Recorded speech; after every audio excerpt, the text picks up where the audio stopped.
This is what Tatiana believes. Tatiana believes that there's an infinite abundance in the universe. You just need to feel it to remember. You just need to feel it to remember and then ground it to live in daily life. We're going to find out how that works. From the right energy state, you create your thoughts and your reality free of suffering and full of love and abundance. In Tatiana's sessions, you live through this state. You feel it, so then you can apply it. Tatiana, my friend, look at that big smile. Bland. Welcome to the show, my friend. How are you today? Thank you so much, Todd. Thank you so much for inviting. It's an honor to be here today. It's my real pleasure, and I love how you put me and Anneli together, because that's actually, it's a perfect timing. It's, it's everywhere around me on the science point of what I do. And funny enough, I came from a very logical place myself. Then I went through a very experimental place, because I realized that whatever knowledge I'm gaining, I'm understanding it with mind, but some pieces are missing. So I went through experience, and then I'm coming back to science of it as well, together with some things that you still can't explain with your linear mind. All you can do is trust it or not, and it's your choice. And it's how the source works, Tatiana, right? Exactly. It's faith. You either have it or not at the end of the day. I can't tell you how many times I've contemplated a question or a thought or an idea, and I live in the woods on a lake, and I'll be contemplating, looking for the answer, and a deer will come up and just stare right at me, right? Or a raccoon will jump up on my deck and scurry across, or a squirrel or a blackbird or something like that occurs that sets me on a track or a path that helps me find the solution or the answer. So that's the way it works. But I want to know just a little bit more about you, because you embody the American dream, right? You're from Russia, or right there, Moldova, I believe, which is pretty close to Ukraine.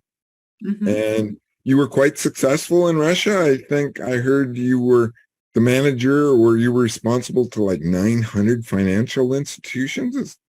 Branches, bank branches. Bank branches. Sales and then customer satisfaction. You dropped all of that and said, hey, I'm going after the American dream. Did I get that right? Yes, that's correct. 10 years ago, I came to the US to get my MBA degree in Boston, in Cambridge, Massachusetts.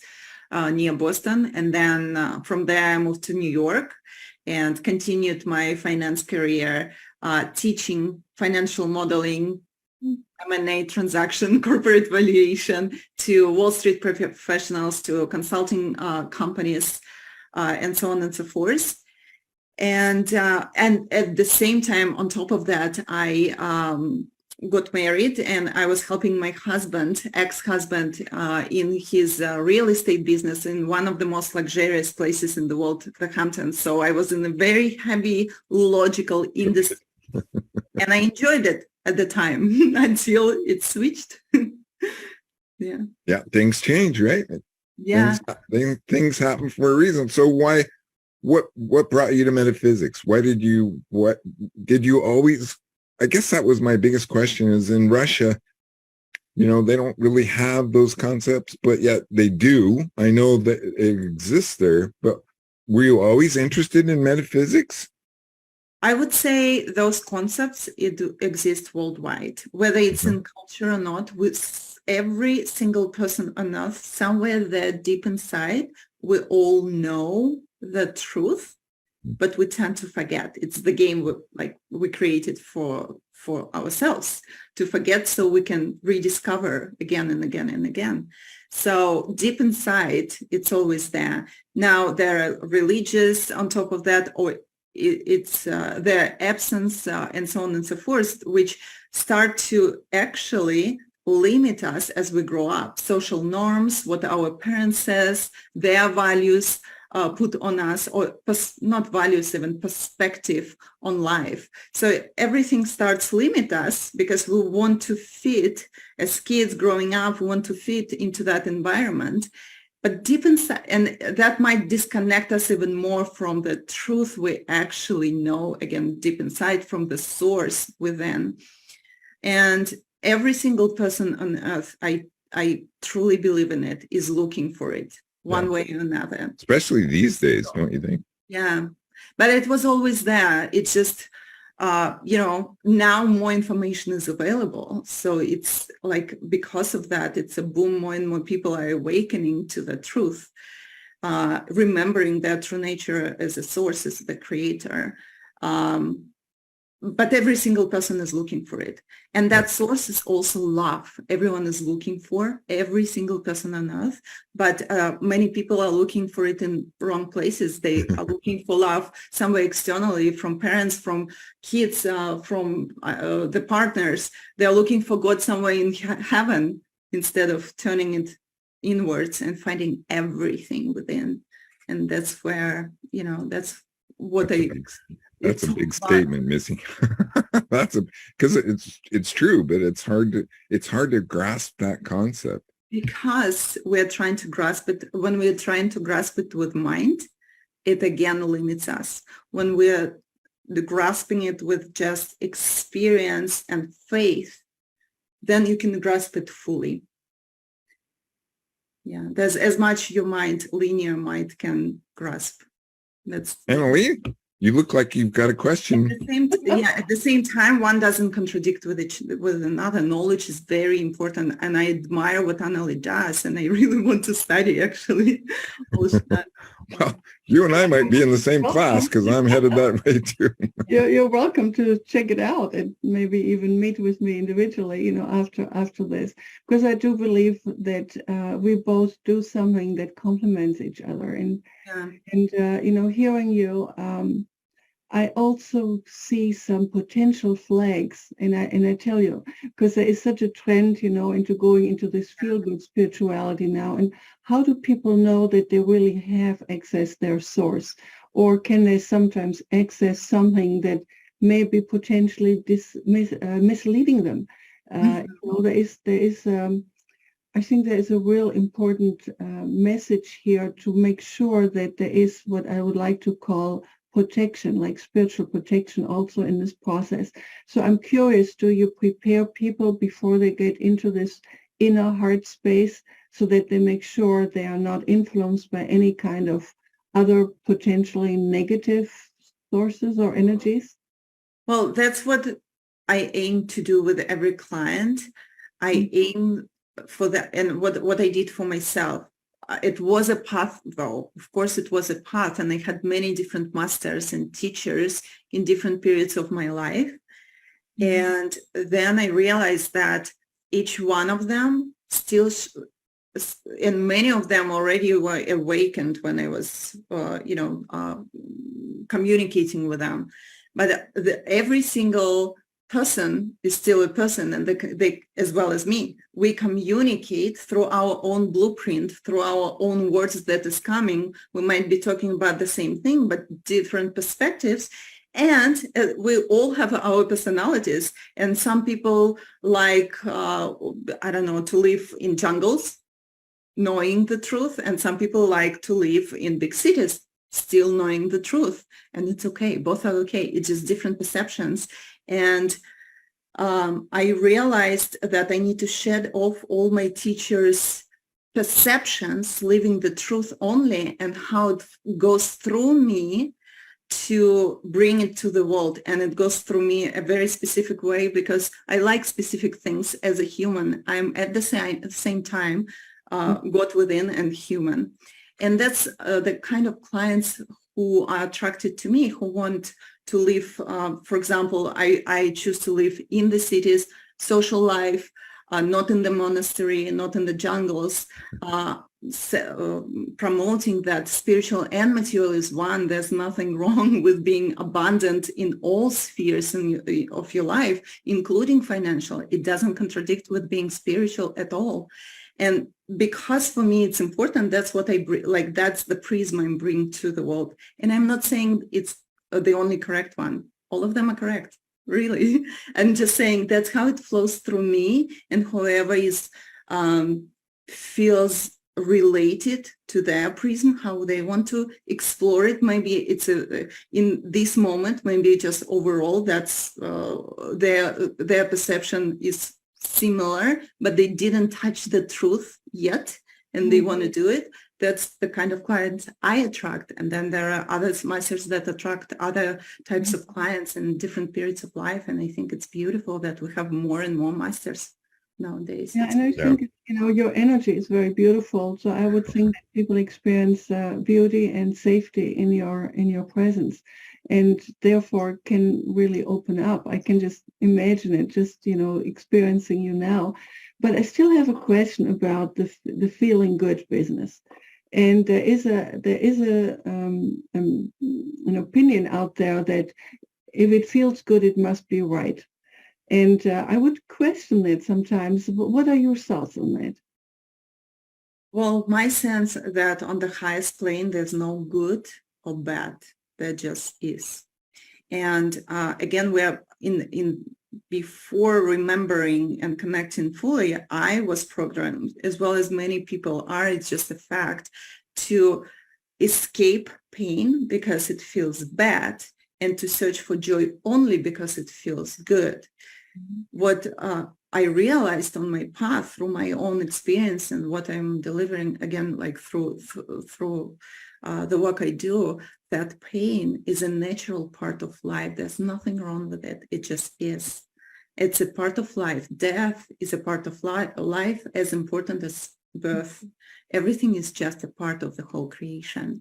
And by accepting that as a part of your human experience, you actually can reach that state of bliss that is not just joy. It includes all human emotions, but then there is a notion of acceptance at all and living through all of it with gratitude.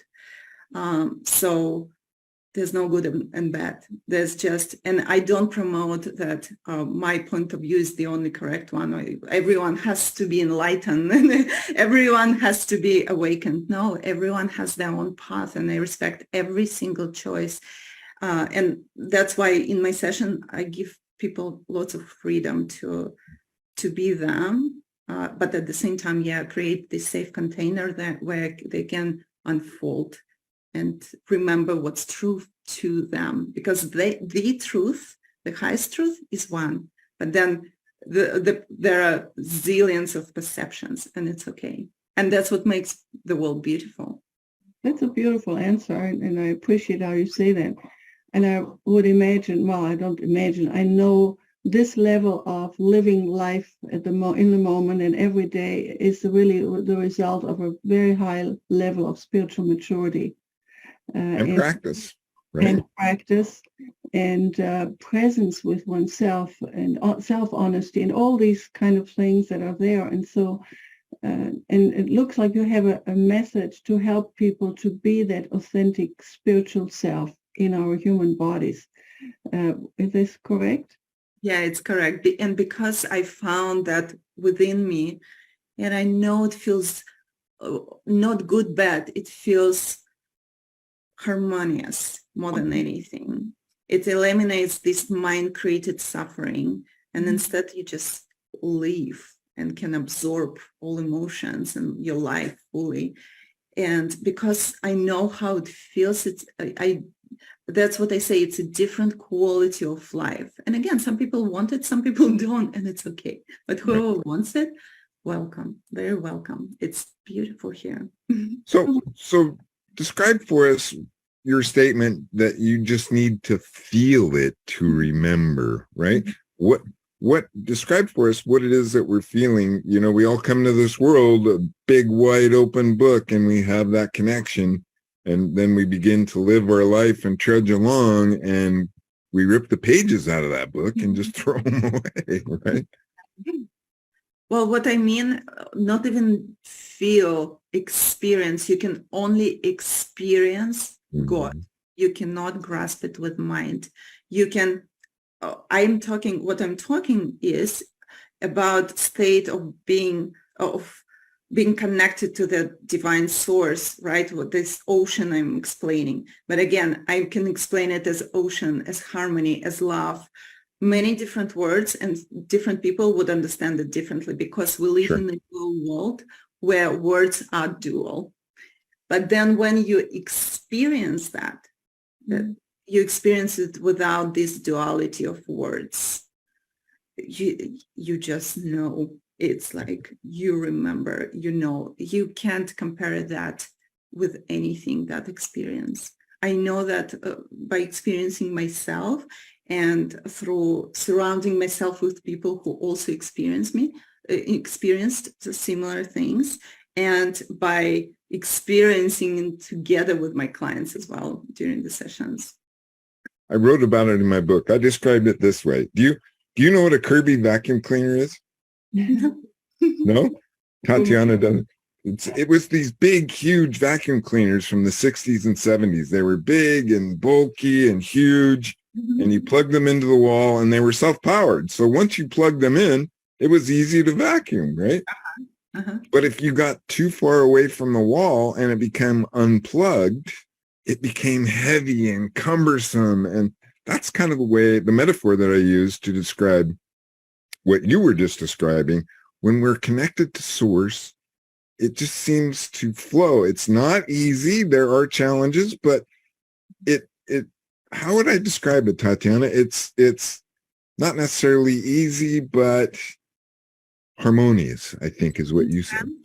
Harmonious, beautiful, full of love, but it also can be intense and disruptive and full of darkness as well, because all one at the end of the day. It's just when you enter it with surrender and gratitude, where again, without resisting the darkness, but embracing it, then it becomes light. Only by accepting darkness, fears, ego, everything as a pain, as a part of creation, you can consciously choose light. So look for the gift is what I was taught. God has many faces, as you say, and many. That's true. Everything is God. You are God. I'm God, and even this carpet is God. Everything. It's all the source. Yeah. And it's all also at the same time me. I'm talking to myself right now, and you are listening to yourself. God self-exploring itself through the focus of our bodies. Where two or more are present, I am there. Right? So give us an example. You work with many people, and tell us what a person can expect to get this feeling, right? And then you teach them to ground it, right? To ground it and really attach themselves to it. Now, does it take a long time or does it depend on the person? It depends on the person and depends on how quickly they can turn off doubts and just let go in what they felt. And also it takes an adjustment in terms of before that, living through that feeling of oneness and remembering God within, you kind of live in the jail of your own mind programs, patterns, like personality. And the rules are very clear there. You live like that for a long time. It's very clear. When you remember there are no rules, you create everything, rules, everything around you as the creator of your life. It's an adjustment. It's like if a person who was sitting in the jail for many, many years, going out in freedom, and then, it's not like it's bad. It's beautiful to be free, but it's an adjustment because you need to figure out how to create your own rules, learning how making those internal switches create your external reality, seeing how what you know now works in material world, and it does, but it works only through believing, trusting, and remembering that state and living it through actions, through words, through faith and trust in what you experienced. And it's a practice, right? I mean, this is a practice. like a muscle you need to. Exactly. Yeah, it's just like exercising. Right. We just Yes. and it can fall away, right? It, yes, if you the don't same stay in that practice. with the gym, same as with physical body, spiritual. Well, that's a part of the game, right? You need to maintain that state, and it's walking away. But then, you realize that you can't live otherwise after You remembering. can't go back. That's true. I mean, you can, but it's not that. You may go back for a little while, but then it soon comes to you that back home, and there's it's something wrong. when you leave the truth, it's home. It feels like home. So when you fall back, you want to come back to it. Yeah. I think you said something really important, and that is to have a ritual or a practice or a way to remember. And it may need to be done every day, maybe even several times during the day, because there's so much that comes to us. And so to do that, I think it's very, very essential. And I'm wondering, when you have worked with clients so that they do your programs and they have this wonderful experience and awakening, and they're in awe of what they recognize with regard to who they are and their connectedness to all that is, to God, to everything. Mm-hmm. Then you leave, and can they maintain this, or do you offer any ongoing support to remind them, to reinforce them, or to add to their experience? Well, first of all, yeah, I'm in touch with all my clients. But first of all, after the session, I offer 1 week integration, but then I'm there to answer the questions. My goal within this week, sometimes it's mentorship, and it depends how connected or disconnected the client is. Then it's 1 month mentorship. So my goal is to show them, make them feel, make them see different perspectives and abundance, and remember their true nature, and then to give them responsibility to choose. I showed you your choice now. You want to live it or not? How you want to live it? Look, everything is open for you. You choose. So because as well as, for example, when I go to the gym and I hire a trainer, he shows me how to build a muscle, right? But I have to pick up the weights and do it. Responsibility is on me. If he will do it, the trainer will do it. He will grow the muscle, I'm not. Same here. The responsibility for your life, whether it's mental state or physical state, mm-hmm. and spiritual state, is on the client. My job is to show, to make them see, feel, and tell them it's not me who is doing it. It's in you, but your choice whether you keep seeing it, believing in it, and living it or not. Okay. Mm-hmm. Thank you. That makes a lot of sense. I just also know that sometimes, and you mentioned it, Todd, sometimes it works for a while and then it goes all to hell. Literally.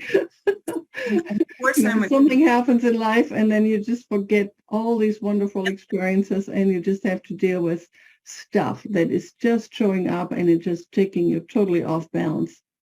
And sure, it happens to me. And that's the game, right? We again created forgetting and remembering.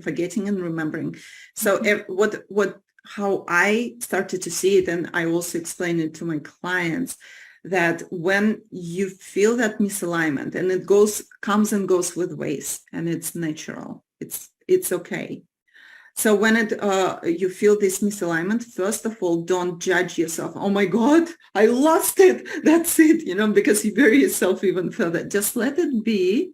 And second of all, actually, when you lose, kind of lose it, this misalignment, it's in a way it's how the waves go, like they say, there is a calmness before the storm. So mm-hmm. It's just you breathe in, you breathe out. It's okay to breathe out. It's okay. It's natural to go through that. And then when you breathe out, just remember, you do it so you can breathe in again.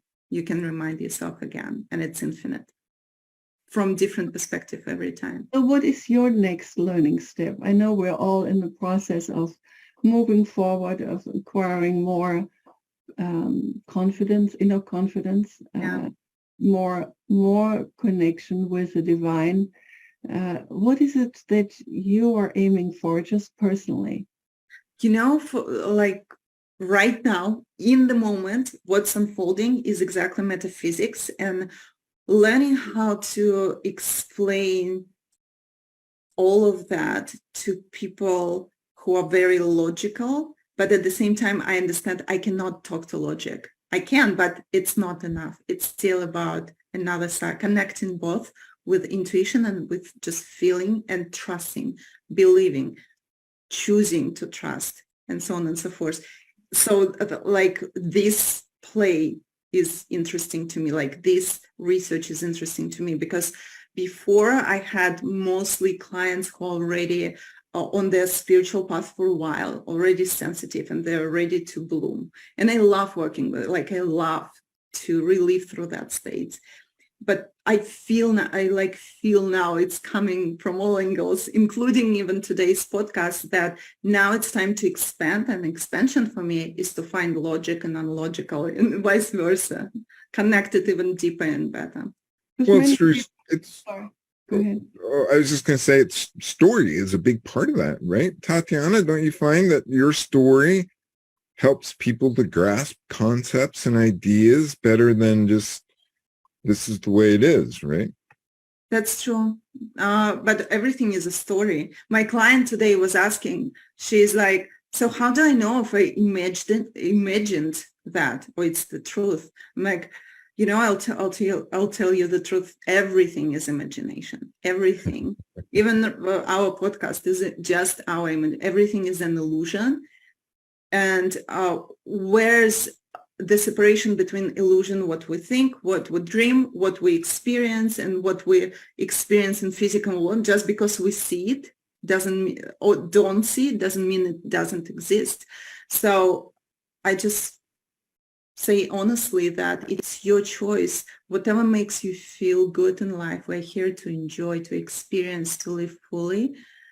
Just believe in that. And I'm sure people like to hear that we are here to enjoy and to live in abundance and so on. But there are also some other voices that say, we are here to learn, we're here to grow, we're here to clean up our act, definitely prepare us for our next experience, maybe after we're out of here. And that maybe life is not just about joy and abundance. It's really sometimes about going through the kind of pain experiences or losses or, unhappiness. It definitely is. I actually started about that, right? That pain is a part of life and a part of our evolvement. But on my path, it was a path again. It's not like happens overnight. On my path, I realized that at some point, I don't need to attract painful or crisis in my life to learn, to evolve. I don't have to. I can actually evolve consciously by choosing that. It's not necessarily just joy and joy. No, it's lots of willpower and trust again, and it's lots of processes happening inside. You can call it internal work. I just don't like the word work. And again, you can go through them as like, oh my God, it's happening, or I'm about to expand again. Where's the gift? Where's the gift? I'm looking for the gift. Yeah, for example, we didn't get the technicality together this morning. And in the past, I would have gone, oh my God, this is we're late and it's not going to work. And more often than not, I now say to myself, interesting, something good is coming out of it. And what came out of it, that Todd and I had a really lovely personal conversation about what Todd wants to do in the future and how it would fit perhaps in working together. So it's always something, but again, it requires so much trust and faith in God and the universe to know that if things look bad, there is always something that shifted in some way, and it's just our way to know that and to look for it, and sometimes we find it and sometimes we don't, and trust anyway. It looks like this is the kind of thing that you like to share with people and to experience within themselves, so that their life is not necessarily changing with regard, let's say, to their physical disability, but they look at it differently, they experience it quite differently. And so that we can actually experience is joy, regardless of pain or misfortune I or love that. label we put on it. It's about perceptions for sure. And again, there's no good, bad. It's only how we define it with mind. This feeling is bad because it makes me feel the pain. Pain, it's such a beautiful feeling. It's another side of love. And I know that through experience, because this February, my mom passed away. And I lived through that without pain. It was intense. And many people would take a death of a loved one as a traumatic experience, right? And because I was already very open and already saw death differently to begin with, it just opened such a beautiful, different universe for me, like so many layers I started to see with that event. And it was intense. There were tears, but not tears of pain or grief. It was tears of gratitude and so much love and so much liberation in the process. It's just insanely beautiful. So when I lived through that, I'm like, oh my God, even through the death of the loved ones, you don't have to suffer. You can actually, if you allow yourself to open yourself, you can see the beauty of the whole process. And that's what happened to me. And then I, with my path, what I experience now, I'm not afraid to die. And at the same time, I love life with my whole being. Losing a parent can really rattle a person's cage. I know for me, when my dad passed, it was a rough go, but today he's right here. He's right here, and he's with me everywhere I go. And all I have to do is think about him, and we can have that mental conversation. Absolutely. Oh my goodness, ladies, we are just about out of time. Tatiana, I hope you'll come back, because I think there is a lot more that we could talk about. But is there any last words? And tell us where people can find you. I have a website, tatianaflow.com, and Instagram, Tatiana_Flow. All information is there. I offer free discovery calls with the clients, just so we can feel each other before scheduling any sessions. So you're welcome, guys, to come and make a free discovery call, so I can tell you more about what I do, how I do it, because every master, every teacher, I don't like those words, because they show that you're higher, and I don't feel that. No, it's a guide. A guide. You're a guide. Yeah, everyone does it differently. So if you feel the impulse, trust it. If not, it's okay. Trust it too. Yeah. That was what I found attractive with my teachers, is they would come out and just claim, I'm not a guru. I am not a guru. I'm just here as a guide. And it's like, okay, let's see where this road takes me. And it is a journey, right, Tatiana? Life's a journey. It's an exploration. There are many different T's and Y's in the road that take us to different places. Absolutely. And finding joy, still joy in the whole process. What I mean by it, not just feeling happy or excited all the time. Finding joy in being down, in being, again, in pain, in everything, seeing the beauty of the whole. I love what Annalise said. She said, finding the joy in the experience, or was it the other way around? Experience the joy, right? Or joy in our experience, I think is maybe. That's the beauty of the creation. When you see more, there's no one side connection. It always goes many different directions. And true for you, what you pick. Yeah. Annalie, any takeaways? Wasn't she amazing? Don't you think this has been a great show? You do something so essential that is often a start for more blossoming, for more comprehension and integration of the divine. And it is a totally individual journey. And so the way how I see you is, as Todd said, as a guide to prompt people to explore that. It is their journey. You have no control over that. You can only be a loving inspiration. And I like the word maybe teacher as well. I don't have an issue personally with it. No, it's not being a guru, but it is sharing knowledge, sharing something that comes from your very core and helping people on their next step or steps. And it's a beautiful service. So thank you for doing that. Thank you so much, Anneli, and thank you for your work. And thank you, Todd, for inviting both of us. It was amazing. Yeah, it's pretty cool. I hope you come back.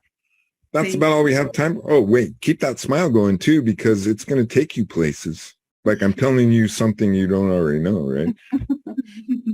Thank you. That's